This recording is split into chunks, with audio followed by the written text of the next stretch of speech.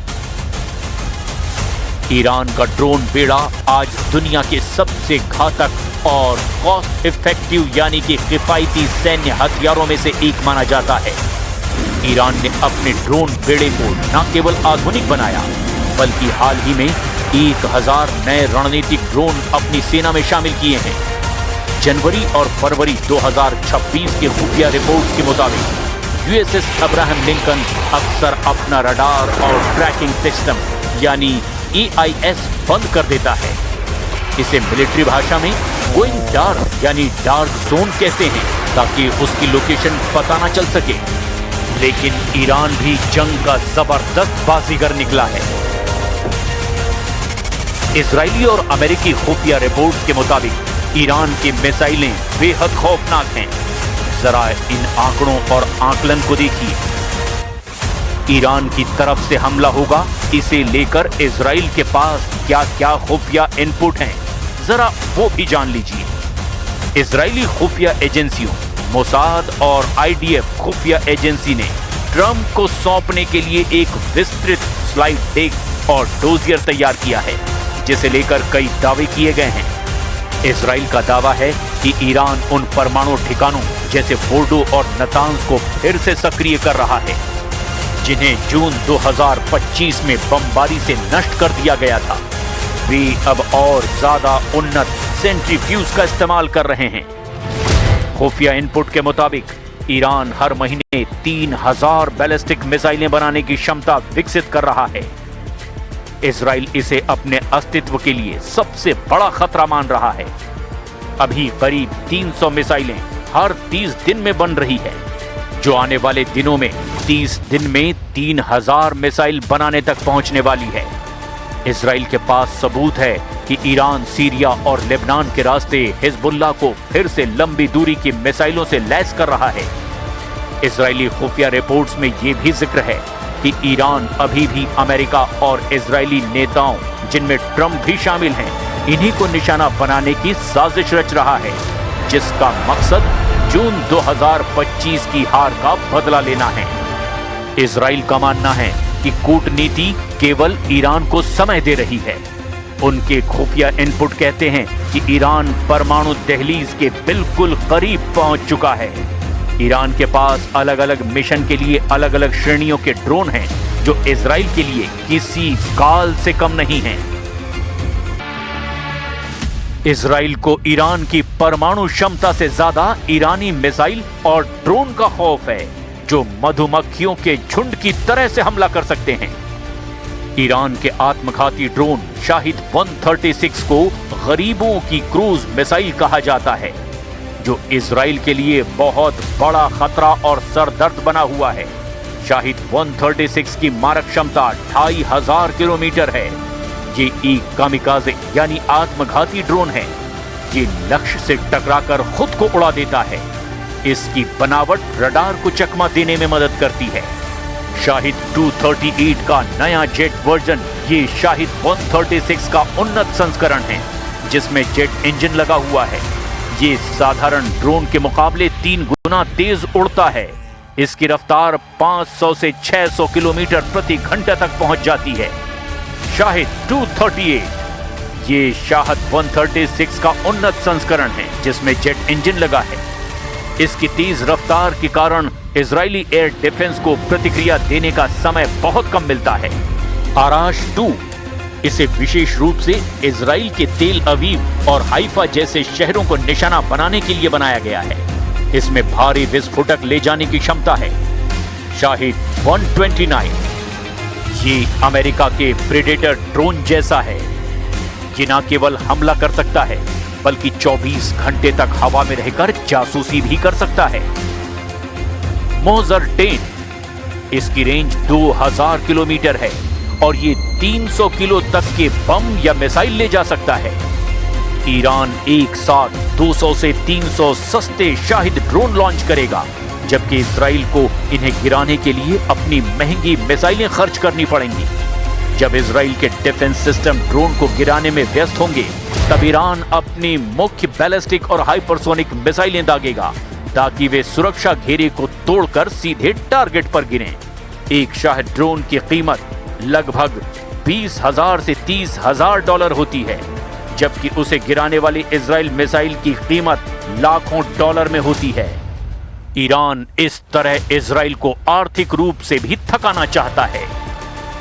कुल मिलाकर ईरान ने 2 ही रास्ते छोड़े हैं, या तो ईरान पर हमला करो, बदले में पलटवार झेलो, या फिर ईरान से बातचीत करो और इलाके को युद्ध की भट्टी बनने से रोक लो।